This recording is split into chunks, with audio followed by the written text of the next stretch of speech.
짧은 영상 하나 볼게요. If you're in an inflationary environment, maybe the only way to save yourself is to borrow money. Like for example, if you're making the equivalent of $100,000 a year and the money keeps losing 20% of its value and your salary goes up 5% a year, in 10 years you won't be able to buy anything. You'll be utterly poor. What I say is the road to serfdom lies in working exponentially harder to earn a currency growing exponentially weaker. 지금 이거 무슨 내용인지 바로 이해되십니까? 요거는 교재 없어요. 요거 좀 이해하셔야 됩니다. 굉장히 중요한 내용입니다. 굉장히 중요한 내용입니다. 요것만 정확하게 캐치를 하고 이해를 하시면 기술은 10%밖에 안 됩니다. 근데 요거의 사고방식이 딱 깨지는 게 어려워요. 제가 이 사고방식 딱 깨지는 게 2년, 3년 넘게 걸렸어요. 책을 한 100권 정도 읽었을 때 이게 딱 깨지더라고. 제가 과거에 직장인이었거든요. 회사원이었어요. 근데 그전에는 투자를 안 했었어. 못했죠. 회사 뭐 일에 한다고. 근데 이제 제가 회사를 딱 그만두고 나서 그전에도 책은 조금씩 읽었어요.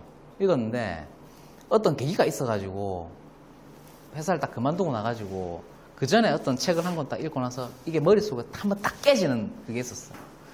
그래서 그때 제가 회사를 그만두고 나가지고 그 고시원에 들어갔습니다. 고시원에 3달 동안.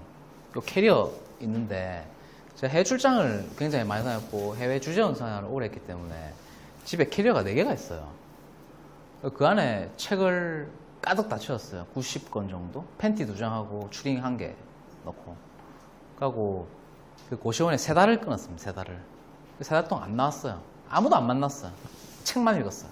3달 동안. 아무도 안 만나고.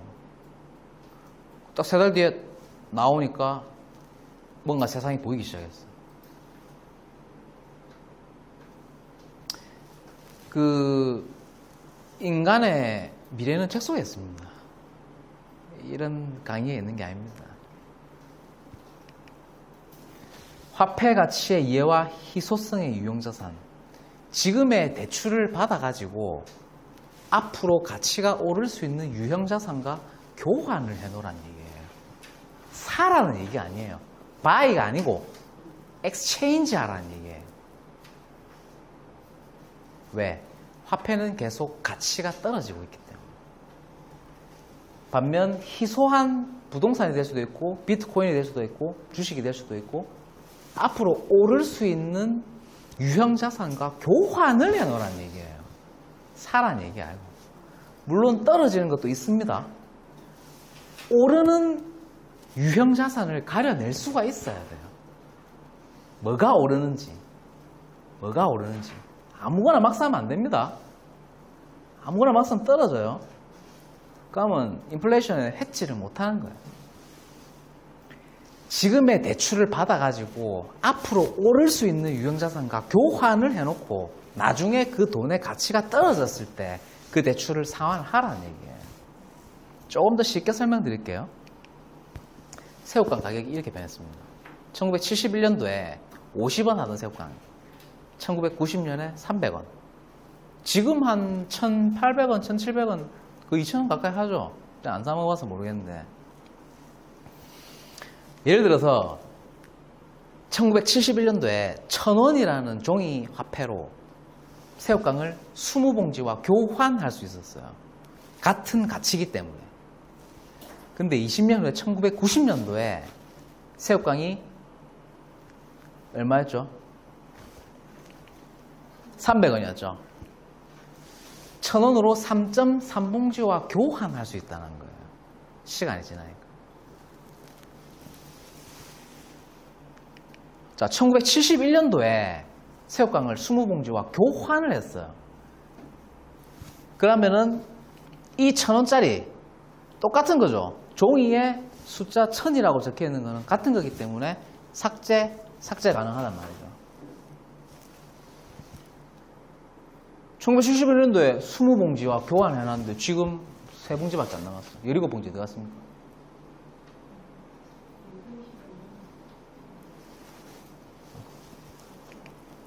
1971년도에 1,000원으로 새우깡 20봉지와 교환한 사람이 17봉지를 먹은 거예요. 자, 그러면 요 케이스가 20년이라는 시간이 1,000원으로 새우깡 20봉지와 교환한 850원, 717봉지가 없어졌으니까 17봉지를 계산하면은 850원이다 라는 결론이 나오죠. 그래서 시간은 돈이다, 시간은 금이다 라는 말이 그 말이에요. 거기서 나온 말이에요. 자, 그러면 예를 들어서 이 전세 제도라는 게 투자자한테는 굉장히 중요합니다. 굉장히 중요해요. 가령 1971년도에 1,000원으로 새우깡 50원이었죠. 전세 보증금 그때 당시에 예를 들어서 3천만 원이었다. 집주인이 내 새우깡, 내 돈 3천만 원 필요 없고 새우깡으로도 네 갈 때 새우깡으로 줄게. 똑같은 거니까. 그래가지고 새우깡 60만 봉지를 맡겼어요. 세입자인데 집주인한테 60만 봉지를 맡겼어. 근데 나갈 때 보니까 새우깡이 10만 봉지밖에 안 남았어요. 20년 후에. 똑같은 거예요. 가치가. 3천만 원이랑 가치하고 새우깡 60만 봉지하고 가치가 똑같은 거예요.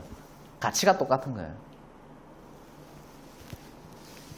자, 이 시간이 지나가지고 세입자 20년 있다가 내가 나갈게요. 3천만 원 주이소. 그 돈 가지고는 새우가 10만 봉지밖에 못 사먹는다는 거예요. 맡길 때는 새우깡 60만 봉지를 맡겼는데 나갈 때는 새우깡 10만 봉지밖에 없더라. 그러면 새우깡 50만 봉지 누가 먹었습니까?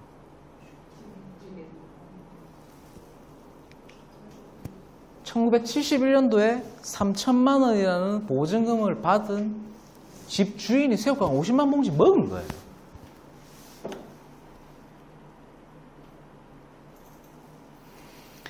자, 현금 5만 원, 3만 원을 가지고 마트에서 수박을 교환을 했어요. 그러면 기존에 세상에 나와 있는 현금 5만 원이 수박과 교환된 거예요. 만약에 신용카드로 수박을 3만 원을 긁었어. 그러면 세상에 없던 돈이 카드를 긁는 순간 빚이라는 형태로 화폐가 팽창한 거예요.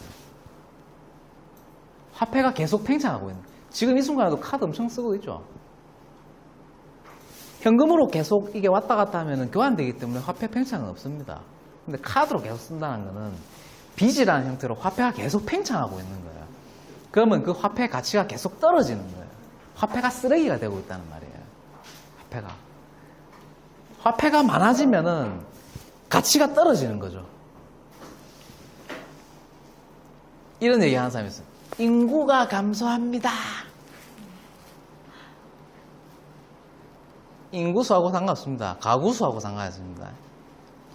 자, 화폐 가치에 따졌을 때 인구가 줄어들면 인구 한 명당 가지고 있는 화폐량이 팽창하는 거죠.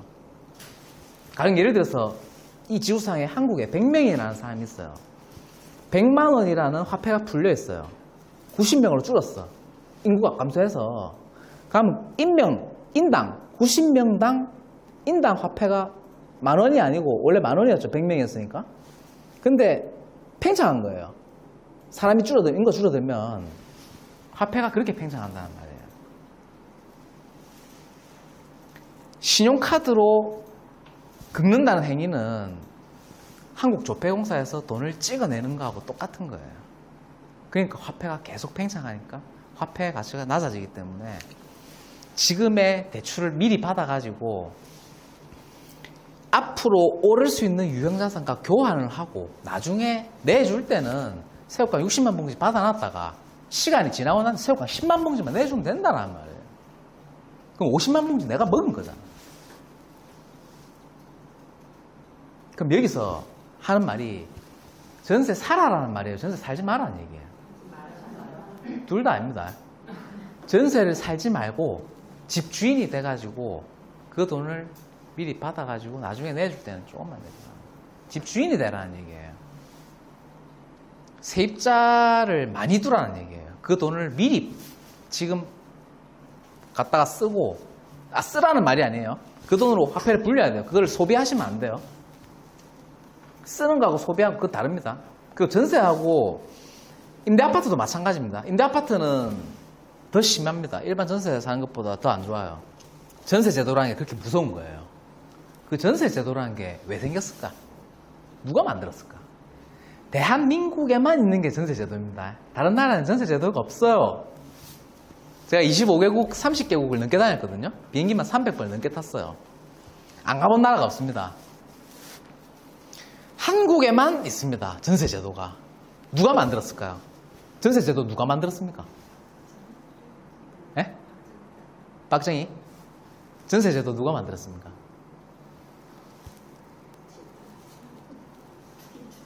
왜 근접한 말 나왔습니까? 전세 제도 누가 만들었습니까? 전세 제도는 집주인들이 만들어낸 거예요. 왜? 집주인한테 유리하니까.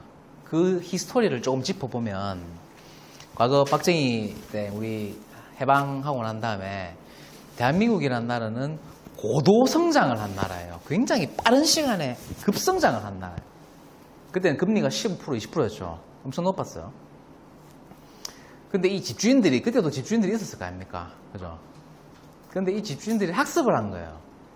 집값이 막 오르니까, 이거를 어떻게, 은행 대출 금리는 너무 비싸니까, 이걸 어떻게 좀 싼 게 해가지고, 부동산이 막 오르는 걸 경험했기 때문에, 이걸 더 빨리 늘려가지고, 자산을 빨리 늘릴 수 있는 방법은 없을까?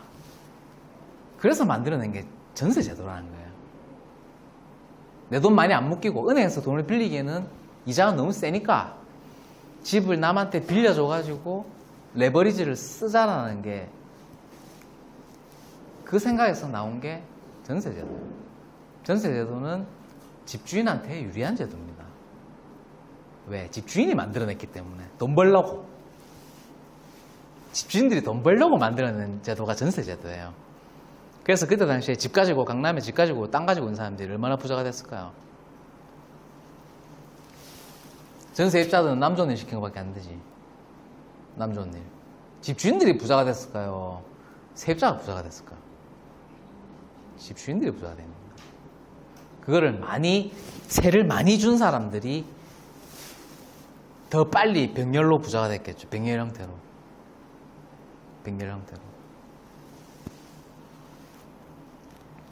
그래서 이 전세 제도라는 것을 잘 활용해. 우리는 진짜 투자자잖아요. 전세를 많이 줘야 됩니다. 많이 줘가지고 지금의 돈을 받아가지고 우리가 일반적으로 하는 갭 투자도 마찬가지예요. 전세 끼고 아파트 사는 거. 내가 사가지고 전세를 놓은 거예요. 가치를 제공한 거예요. 그 집을. 그러니까 돈을 버는 건 좀 뒷단의 이야기고 내가 어떤 가치를 제공했기 때문에 그에 대한 보상이 나한테 돈으로 돌아오는 건 시간이 지난 다음에. 이게 순서라는 거예요. 돈을 단순하게 먼저 벌고 이게 중요한 게 아니고 접근 순서가 잘못됐다는 거예요. 근데 제가 아까 막 11채 있다고 보여드렸잖아요. 채수 많다고 해서 부자 아닙니다. 상관없어요. 다 합쳐봐야 30억도 안 돼. 강남에 재건축 한 2개 들고 있는 게 더 부자일 수 있어요. 개수가 많다고 해서 상관없어요. 아무 상관없어요. 왜냐하면 저는 경험이 많거든요. 짧은 시간에 했어요. 투자를 막 오래 했다고 해서 투자 잘하고 부자고 그게 아닙니다. 투자라는 거는, 사업이라고 하는 거는 얼마나 적은 인풋, 작은 돈을 넣고 얼마나 큰 리턴을 가져오느냐. 그게 효율이죠. 효율. 에피선시. 효율을 따지는 게 투자입니다. 그리고 얼마나 빠른 시간에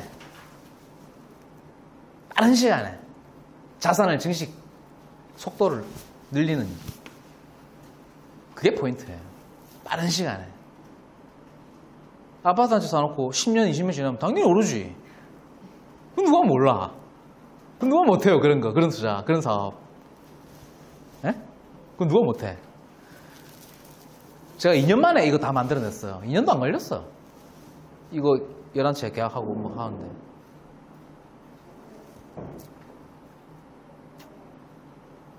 빨리 끝내야 돼, 빨리. 나이 70, 80 다 돼가지고 돈 벌면 뭐 할 건데요, 그때 가서. 의미 없습니다. 빨리 벌어야 돼, 돈은. 이 법인을 운영한다는 것 자체가 목적이 사실은 증여에 있습니다, 증여. 그래서 지금 자식들한테, 자녀들한테 증여할 돈 있습니까? 당장 지금 뭐 1억, 2억도 없는 판에 그건 좀 뒷단의 문제고, 법인은 명의가 중요해요. 명의, 사업은 명의가 굉장히 중요해요.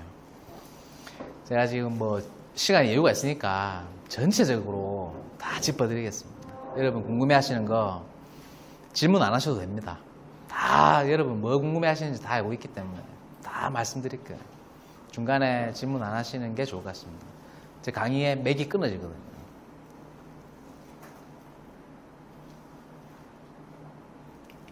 자, 그래서 이 세입자가 잃은 게 20년 동안, 20년이라는 시간 동안 잃은 게 뭐예요? 새우깡 50만 봉지? 재화적으로는 그렇지. 재화적으로는 잃은 게 기회비용을 잃은 거예요. 기회비용. 영어로는 opportunity cost라고 하는데 행운의 비용. opportunity가 뭐 기회 이런 의미로도 해석이 되지만 행운이라는 의미로도 해석이 될 수 있습니다. 그 20년 동안 새우깡 50만 봉지를 굴려가지고 투자를 해서 했으면 이거는 5억이 될 수도 있고 10억이 될 수도 있고 100억이 될 수도 있어요. 어떻게 투자를 했느냐에 따라서. 그 기회 비용을 잃어버린 거예요. 새우깡 50만 봉지 이 중요한 게 아니에요. 돈 2천만, 3천만 화폐 가치 떨어지고 요즘 뉴스 보면은 맨날 나오는 거 밥상 물가 올랐다고 계속 나오잖아요, 뉴스에서. 5년 전에도 그런 뉴스는 계속 있었어. 10년 전에도 있었어요. 20년 전에도 있었어. 물가 올랐다고. 생활 팍팍하다고. 생활비 올랐다고. 늘 그랬어요, 늘 그랬어. 그래서 이 누리는 행위. 저도 이제 전세입자를 많이 두고 있지만 특히 젊은 부부들 있죠. 신혼부부들이 막 3억씩 대출내가지고 제가 이제 이 질권 설정 통지서를 이렇게 받아보면 얼마 대출 받았는지 알 수 있잖아요. 젊은 부부들이 막 별로 능력도 없어. 그냥 일반 그냥 그런 직장인들이 대출을 막 2억 5천 3억씩 내가지고 세입자 들어오고 그게 누리겠다는 거지.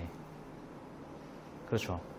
남들 다 사니까 남들 다 33평 번듯한 아파트 쪽팔리니까 학고방에서 시작하면 쪽팔리니까 원룸 투룸에서 시작하면 쪽팔리니까 소위 말하는 가오가 상하니까 남들은 다 번듯하게 널찍한데 사는데 내만 결혼 안 한다.